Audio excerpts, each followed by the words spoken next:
The Real FM 103.6.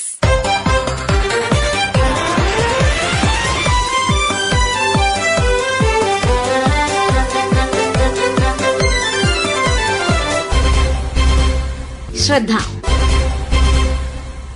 ഈ പുതുവത്സരത്തിൽ പുതിയ കണക്കുകളുമായി ഇതാ കേരള സംസ്ഥാന ബീവറേജസ് കോർപ്പറേഷൻ.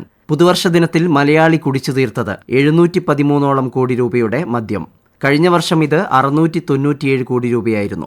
ഇക്കഴിഞ്ഞ ഓണക്കാലത്തും സംസ്ഥാനത്ത് മദ്യവിൽപ്പനയിൽ വലിയ വർധനവാണ് ഉണ്ടായിട്ടുള്ളത്. ഇത് ബെപ്കോ വഴിയുള്ള മദ്യത്തിന്റെ കണക്ക് മാത്രമാണ്. സ്വകാര്യ ബാറുകൾ വഴിയും അല്ലാതെയും വേറെയുമുണ്ട്. 3.5 കോടിയിലധികം ജനങ്ങളുള്ള നമ്മുടെ ഈ കേരളത്തിൽ 1 കോടിയിലധികം പേരും മദ്യം ഉപയോഗിക്കുന്നവരാണ് എന്നും ഈ കണക്കുകൾ പറയുന്നുണ്ട്. ലഹരി എന്നതിലപ്പുറം ഒരു സ്റ്റാറ്റസ് സിംബലായി മദ്യം മാറിയെന്നത് ഗുരുതരമായ പ്രത്യാഘാതങ്ങൾ ഉണ്ടാക്കുന്ന കാര്യമാണ്. ആരോഗ്യ പ്രശ്നങ്ങൾക്കപ്പുറം സാമ്പത്തികവും കുടുംബപരവുമായ തകർച്ചയ്ക്കും മദ്യപാനം കാരണമാകുന്നുണ്ട്. എന്നാൽ ഇത്രയൊക്കെയായിട്ടും മദ്യവിൽപ്പനയും ഉപഭോഗവും കുതിക്കുകയാണ്. ഈ വിഷയമാണ് ശ്രദ്ധ ഇന്ന് ചർച്ച ചെയ്യുന്നത്. ആദ്യം സാമൂഹ്യ നിരീക്ഷകൻ CR നീലകണ്ഠന്റെ പ്രതികരണം. ഇന്ത്യയിൽ ആളോഹരി മദ്യ ഉപഭോഗത്തിൽ മുന്നിൽ നിൽക്കുന്നത് മലയാളിയാണ് എന്ന കാര്യത്തിൽ ഒരു തർക്കവുമില്ല. മദ്യ ഉപഭോഗം ഇന്ന് കേവലം ഒരു ലഹരിക്ക് വേണ്ടിയുള്ള തലച്ചോറിന് ലഹരിക്ക് മാത്രമല്ല, അതിനപ്പുറത്ത് ഒരു സ്റ്റാറ്റസ് സിമ്പിളായി മദ്യം മാറിയിരിക്കുന്നു. ഏത് ആഘോഷത്തിന്റെ കൂടെയും മദ്യമുണ്ട്. അത് മരണമായാലും വിവാഹമായാലും ജനനമായാലും ഒക്കെ അതിന്റെ കൂടെ മദ്യം ഇന്ന് അനിവാര്യ ഒരു ഘടകമായി മാറിയിരിക്കുന്നു. മദ്യത്തിന്റെ ഈ വ്യാപനം വലിയ തോതിലുള്ള പ്രശ്നങ്ങൾ സൃഷ്ടിക്കുന്നുണ്ട്. അത് സാമ്പത്തികമാണ്, ആരോഗ്യപരമാണ്, സാമൂഹ്യമായ പ്രശ്നങ്ങളാണ്. ഇത് മലയാളിയുടെ വരുമാനത്തിന്റെ നല്ലൊരു പങ്ക് ഈ മദ്യത്തിനായി നീക്കിവെക്കേണ്ടി വരുന്നതുകൊണ്ടുണ്ടാകുന്ന സാമ്പത്തിക പ്രശ്നം പല കുടുംബങ്ങളിലും വളരെ വളരെ കൂടുതലാണ്. പ്രത്യേകിച്ചും ലോവർ ക്ലാസ് എന്ന് പറയുന്ന കുറഞ്ഞ വരുമാനമുള്ള വിഭാഗങ്ങളിലാണ് ഇത് കൂടുതൽ പ്രകടമാവുന്നത്. അവരെ സംബന്ധിച്ചിടത്തോളം നിശ്ചിതമായ വരുമാനം ദിവസത്തെ അധ്വാനം കൊണ്ട് നേടുകയും അതിലൊരു പങ്ക് അവർ കുടിച്ചു തീർക്കുകയും ചെയ്യും.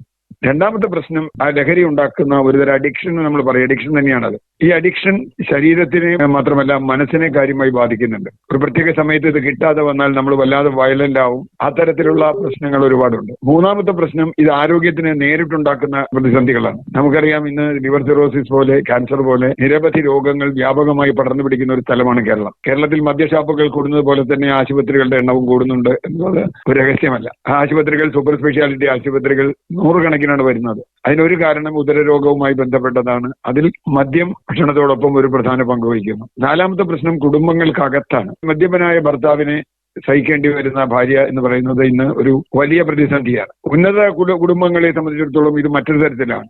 അവിടെ സ്ത്രീകളും പുരുഷന്മാരും ഒന്നിച്ചിരുന്ന് മദ്യപിക്കുന്നു. തുല്യതയിൽ ഞാനും ബഹുമാനിക്കുന്ന ആളാണ്. പക്ഷേ ആ തുല്യത ഉണ്ടാവേണ്ടത് മദ്യപാനത്തിലാണോ എന്ന ചോദ്യം എനിക്കുണ്ട്. മദ്യത്തിന്റെ ഇത്രയും വ്യാപനം വലിയ തോതിൽ വലിയ പ്രശ്നങ്ങൾ നമ്മുടെ സമൂഹത്തിൽ ഉണ്ടാക്കുന്നുണ്ട് എന്നതിൽ ഒരു തർക്കവുമില്ല. തീർച്ചയായും ഇതിനെതിരായ വലിയ ക്യാമ്പയിൻ വേണം. മദ്യം കുറഞ്ഞാൽ ഉടനെ മയക്കുമരുന്ന് കൂടും എന്നൊരു വാദവും ഇതിനിടയിൽ വരുന്നുണ്ട്. ഇപ്പൊ മദ്യത്തിലല്ല, യുവാക്കൾ അധികം മയക്കുമരുന്നിലാണ് എന്നുള്ളൊരു വാദം വരുന്നുണ്ട്. എന്തായാലും അത് തടയാൻ അതിൻ്റെതായ മാർഗങ്ങൾ ഉണ്ടാവണം.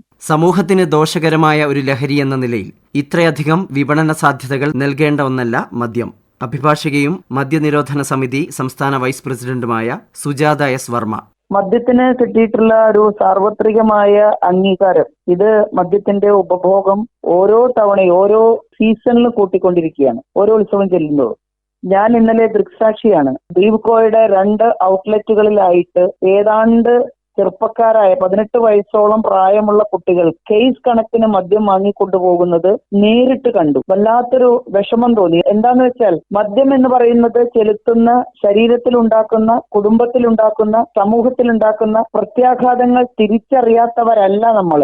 അഥവാ ഏറ്റവും ശക്തമായി തിരിച്ചറിയേണ്ടവരാണ് നമ്മൾ. അതിന്റെ കെടുതികൾ കണ്ടുകൊണ്ടിരിക്കുകയാണ് നമ്മൾ. യാതൊരു വിധത്തിലുള്ള സാമൂഹ്യ ബോധമില്ലാതെ, മൂല്യബോധമില്ലാതെ, ധാർമ്മിക ബോധമില്ലാതെ വളരുന്ന ഒരു വലിയൊരു തലമുറ നമുക്ക് ശേഷമുണ്ട് എന്നുള്ളതൊരു സത്യം തന്നെയാണ്. അതിന് ആക്കം കൂട്ടുന്ന ഒന്നാണ് മദ്യവിൽപ്പന. സർക്കാരാണ് ഏറ്റവും വലിയ അബ്കാരിയായി മാറുന്നത് എന്നുള്ളത് സങ്കടകരമായ ഒരു കാഴ്ചയാണ്. സർക്കാർ ജനങ്ങളുടെ ക്ഷേമത്തിനും ആരോഗ്യത്തിനും പ്രാധാന്യം കൊടുക്കേണ്ട ഒന്നാണ്. സർക്കാർ തലത്തിൽ തന്നെ ഗൗരവമുള്ള ഒരു ചിന്ത ഇതിനെതിരെ ഉയർന്നു വരണം. മദ്യത്തിന് ഇത്രയധികം വിപണന സാധ്യതകൾ കൊടുക്കരുത് എന്ന് തന്നെയാണ് ഞങ്ങളെപ്പോലുള്ളവർക്ക് പറയാനുള്ളത്.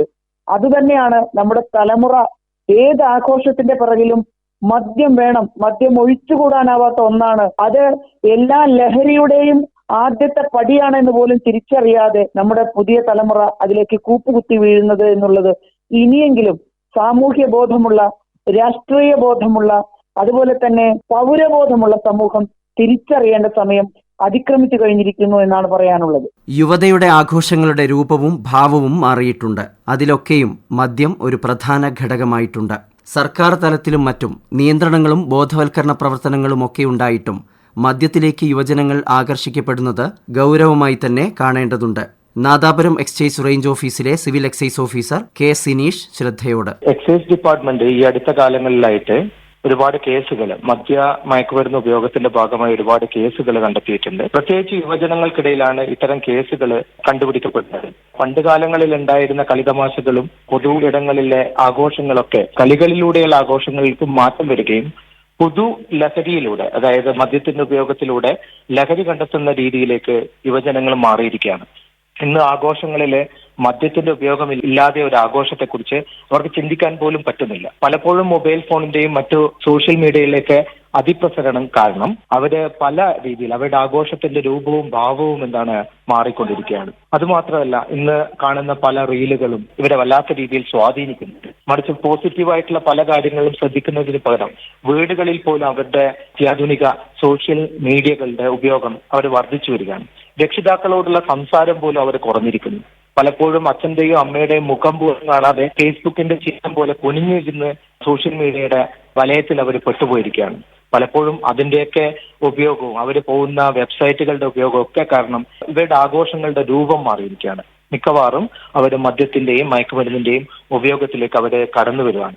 ഇന്ന് കല്യാണ വീടുകളായാലും ശരി, മരണ വീടുകളായാലും ശരി, മറ്റെന്ത് ആഘോഷങ്ങളായാലും, കോളേജുകളിലായാലും അവരുടെ ഒരു കോളേജ് ഡേ പോലും അവരാഘോഷിക്കുന്നത് മറ്റൊരു മനോനിലയിലാണ്. അത് മദ്യത്തിന്റെ ഉപയോഗം കാരണം ഉണ്ടായിരിക്കുന്ന വേറൊരു മനോനില വെച്ചിട്ടാണ് അവര് ഇത്തരം ആഘോഷങ്ങൾ കൊണ്ടാടുന്നത്. ഇതിൽ നിന്നൊരു മോചനം ഉണ്ടാകേണ്ടത് അനിവാര്യമായ കാര്യമാണ്. നാം ഓരോരുത്തരും പ്രവർത്തിച്ചാൽ മാത്രമേ നമുക്കിതിൽ നിന്ന് മാറ്റം കൊണ്ടുവരാൻ സാധിക്കുകയുള്ളൂ. മദ്യമില്ലാതെ ആഘോഷങ്ങളില്ലാത്ത അവസ്ഥയിലേക്ക് മലയാളി മാറുന്നുണ്ട്. ഇത് കണ്ടുവളരുന്ന കുട്ടികൾ അത് അനുകരിക്കുന്നു എന്നത് ശ്രദ്ധേയമാണ്. വരും തലമുറയെങ്കിലും ഈ ദുശ്ശീലങ്ങളിൽ നിന്നും പിന്തിരിപ്പിക്കാനുള്ള കൂട്ടായ ശ്രമങ്ങൾ ഉണ്ടാവണമെന്ന് ആലപ്പുഴയിലെ മദ്യനിരോധന സമിതി സമരപ്പന്തലിൽ നിന്നും BR കൈമൾ കരുമാടി. നമ്മുടെ വളരുന്ന തലമുറയുടെ ഇടയിൽ അവർക്ക് ജീവിതത്തിന്റെ ഭാഗത്ത് നല്ല ജീവിതം എന്ന് പറയുന്നതല്ല, അവരുടെ തലച്ചോറിനെ മയപ്പെടുത്തി മരവിപ്പിച്ച് ലഹരിക്കും മദ്യത്തിനും അടിമയായി അവരൊരു സുഖം കണ്ടെത്തുന്ന രീതിയിലോട്ട് നമ്മുടെ തലമുറ വളർന്നു മാറി. ഇത് ഓരോ കുടുംബത്തിലും നിന്നുണ്ടായ സ്നേഹക്കുറവിന്റെ ഒരു ഭാഗമാണ്. കുടുംബജീവിതം അച്ഛനായാലും അമ്മയായാലും ബന്ധുക്കളായാലും മക്കളുമായി ഷെയർ ചെയ്യാത്തതും സ്നേഹം പരസ്പരം പങ്കുവെക്കാതെ തിരക്കിലോടുന്ന ജീവിതം കുട്ടികളെ സ്വന്തമായി ലഹരിപരമായ ആനന്ദങ്ങളിലോട്ട് പോകാൻ കുടുംബങ്ങളിൽ നിന്ന് തന്നെ ചില ഇടപെടലുകൾ ഉണ്ടാവുന്നുണ്ട്. അത് ഒന്നാമത്തെ സൈഡ്. രണ്ടാമത്, പണ്ടത്തെ കാലത്ത് മദ്യപിക്കുന്നത് ഒരു കുറ്റമായും ഒരു ഭയമായി കണ്ടിരുന്നുവെങ്കിൽ ഇന്നത്തെ തലമുറ മദ്യപാനം ഒരു സ്റ്റൈലായും മദ്യപിച്ചാലേ മുന്നോട്ട് പോകാൻ പറ്റുമെന്നൊരു ധാരണയിൽ എത്തപ്പെട്ടതും നമ്മുടെ പല രീതിയിൽ പറഞ്ഞാൽ ഒരു കൾച്ചറിൽ നിന്നുണ്ടായ ഒരു വ്യക്തിഗത സംസ്കാരമാണ്. 3.5 കോടി ജനങ്ങളിൽ നിന്ന് 1.25 കോടി ജനവും കുട്ടികൾ ഉൾപ്പെടെ മദ്യപിക്കുന്നതായി മാറിയിരിക്കുന്നു ഈ കാലഘട്ടത്തിൽ. എവിടെ ചെന്നാലും മദ്യം കിട്ടും. മദ്യം വാങ്ങി കുടിക്കുന്ന ഒരു സ്റ്റൈലാക്കി മാറ്റി. മദ്യം വിറ്റാണ് നാട്ടിലെ എല്ലാ വികസനങ്ങളും നടക്കുന്നത് എന്ന പരസ്യം സീരിയലുകളിലും സിനിമകളിലും നടന്മാരടക്കമുള്ളവരും മദ്യത്തിന് അടിമകളായി കാണിക്കുന്ന പേക്കോലങ്ങൾ കുഞ്ഞുങ്ങൾ ഇങ്ങനെ ചോക്ക് വെള്ളം പിടിച്ചു വലിക്കുന്നത് പോലെ പഠിച്ച് കണ്ടും കേട്ടും ബാല്യം മുതലേ വളർന്നു വരികയാണ്. ഇതിന് മദ്യത്തിന്റെ ലഭ്യത കുറച്ചുകൊണ്ട് വരിക എന്നത് തന്നെയാണ് അഭികാമ്യമായ പരിപാടി. ഈ നിലയിൽ പോയാൽ 5 വർഷത്തിനുള്ളിൽ കേരളം ഒരു ഭ്രാന്താലയമായി മാറും, തർക്കമില്ല. മലയാളികൾ കുടിച്ചു തീർക്കുന്ന മദ്യത്തിന്റെ അളവ് ഓരോ വർഷവും വർദ്ധിച്ചു വരികയാണ്. ബെഫ്കോയുടെ കണക്കുകൾ മാത്രം സൂചിപ്പിക്കുന്നത് അതാണ്. സർക്കാരിന് വലിയ വരുമാനം നൽകുന്ന ഒന്നാണ് മദ്യവിൽപ്പന. എന്നാൽ ചെറിയ കുട്ടികളടക്കം മദ്യത്തിലേക്ക് ആകർഷിക്കപ്പെടാൻ ഇത് ഒരിക്കലും കാരണമായിക്കൂടാ. മദ്യത്തിന്റെ ഉപയോഗത്തിൽ ഏറെ മുന്നിലുള്ള കേരളം ആത്മഹത്യയുടെ കാര്യത്തിലും മുന്നിൽ തന്നെയാണ് എന്നത് ഓർക്കേണ്ടതുണ്ട്. അതിൽ 50% കാരണം മദ്യമാണെന്നാണ് റിപ്പോർട്ടുകൾ പറയുന്നത്. മദ്യത്തിന്റെ ഉപഭോഗം കുറയ്ക്കുന്നതിനായി സമ്പൂർണ്ണ നിരോധനവും നികുതി വർധനവൊന്നും ശാശ്വത പരിഹാരമല്ല. കൃത്യമായ നിയന്ത്രണങ്ങളും ബോധവൽക്കരണ പ്രവർത്തനങ്ങളും ഫലപ്രദമായി നടക്കേണ്ടതുണ്ട്. ഇതിനുള്ള കൂട്ടായ ശ്രമങ്ങളും. ശ്രദ്ധ ഇന്ന് ഇതുവരെ തയ്യാറാക്കി അവതരിപ്പിച്ചത് സുബീഷ് നടുവണ്ണൂർ. ആശയം നിർവഹണം C. കൃഷ്ണകുമാർ. ശ്രദ്ധ.